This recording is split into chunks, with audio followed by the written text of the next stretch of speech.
there's only so many things you can PR, but actually Camilla's done a lot of it herself through her own kind of force of personality. She's taken on kind of quite gritty subjects, but I think deliberately so, ones that champion women, because she was seen as the other woman, that she'd done Diana a wrong. Well, that was the view in some people's minds. So I think there's been quite a deliberate strategy for her to support those things like domestic abuse, and she's worked with rape survivors and things like that. But I think overall it's been because the public aren't dupes. They're not going to fall for just a swish PR campaign. No. I think people are cleverer than that, and they've seen that actually she is pulling her weight, she does get up, she does her duty, and that in time, that's what's going to win over the British public. It's now a quarter of a century since what became known as Operation Ritz, the moment Charles and Camilla were first photographed together as a couple outside the London hotel. Despite the PR offensive, many people for a long time found it hard to swallow the idea Camilla would one day be our queen. But over the last week, she's taken centre stage as the most prominent member of the royal family, with her husband out of action after his prostate procedure. Kate Middleton out as well, of course. The Times assistant editor Kate Mansey has been writing about this in Times 2 today. Kate's with us in the studio. Morning to you. Morning. It is hard for people who weren't even alive when the real scandal around Camilla took place, it is fair to say that she was not well liked. People who liked Diana thought she was part of the reason Charles had betrayed Diana. It was a real thing, wasn't it? You couldn't like Charles and Camilla because they'd done something wrong. Yes, there was all this kind of judgment, wasn't there, about her being the other woman, and that she'd always been there throughout the course of their marriage. But of course, there were problems within that marriage that were far beyond anything to do with Camilla and Charles.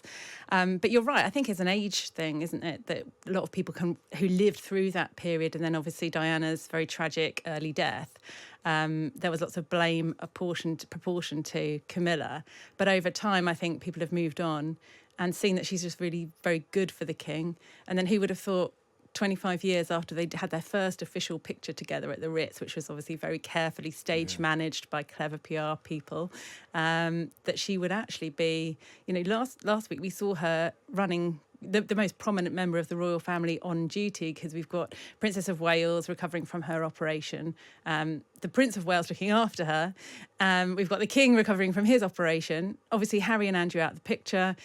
We've got stalwarts like the Princess Royal, Duchess of Edinburgh, Duke of Edinburgh, but she was the one every day we saw her very prominently. And I just think, 2 decades ago, that would have been unthinkable, wouldn't it? Well, they had to get married at a registry office, didn't they, Charles and Camilla? Because they couldn't have the full-blown big wedding because it was thought that people wouldn't be able to take it. Well, that was right. And we didn't see Camilla wearing a big kind of white bridal gown, did we? It was the second time round for both of them. But then you had the Queen, the late Queen, giving her support, saying at the time that, her son was home and dry with the woman that he loved. And I think that has kind of stood them the test of time, that she is good for him. She's this kind of, she cheers him up, otherwise a Palace Insider described it to me as a bit of an Eeyore characteristic sometimes.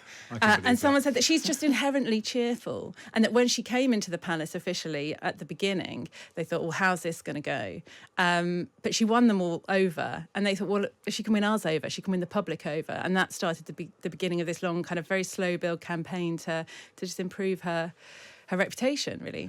So is it a triumph of time, or is it a triumph of PR? 'Cause I used to work with some of the people who did the PR for Camilla and Charles, and it was they were at the very bottom at the beginning because everyone hated them.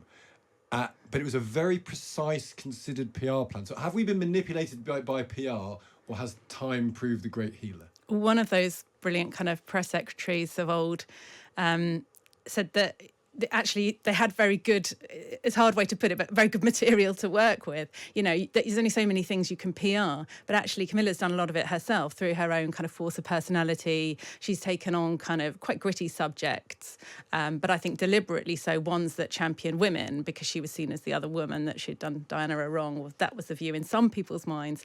So I think there's been quite a deliberate strategy for her to support those things like domestic abuse, and she's worked with rape survivors and things like that. But I think overall it's been because the public aren't dupes. They're not going to fall for just a swish PR campaign. No. I think people are cleverer than that, and they've seen that actually she is pulling her weight. She does get up, she does her duty, and that in time, that's what's going to win over the British public. I mean, that's why I think Princess Anne's so well liked, that, you know, she's not lavish. She just gets up and she does the job. There's also a queen-shaped hole, if we're absolutely honest, that plays into this, doesn't it? Because the Queen as was a massive figure in public life, a massive centrepiece of the institutional reality of this country. She then dies, and also Camilla, there's a role for her. There's a kind of matriarchal elder woman role that is no longer being filled by someone more beloved than her. Yeah, and I think one of the things that's made her likable is the fact that she is a mother, she is a grandmother, and she will talk about her grandchildren. She's got that kind of hinterland, and that keeps her young in a way. And that was the thing that we lost with the Queen, that she was sort of everybody's grandmother, everybody's mother. And she is kind of filling that role in a way. I mean, obviously, Queen Elizabeth II is irreplaceable and was on the throne for 70 years. So that's a tough act to follow for anybody. Yeah, but maybe people want it, and therefore she's providing a little bit of it, and that's enough for it. Kate, yeah, you write so brilliantly on this stuff, and people do care about it. I'm always looking at the top read stories on the Times every week and every month, and it's amazing how many of them are yours. Yeah. Because people still love the royals, don't they? Or they love being told about the royals. People are fascinated by it, and I think as it touches on every element of society, whether you think the royal family should be there or not, you want to know how the money's being spent. If you think they shouldn't be there, if you think they should be there, you want to know about the personal dynamics, how they interact with government. You know, there's an international element to it. It's got everything. Yeah, and a bit of soap opera as well. Let's not forget that. Yes. Kate, great to speak to you. Thank you so much for joining us. Thanks so much. That's Kate Mansey there, the Times assistant editor, who does the royal beat for the Times as well.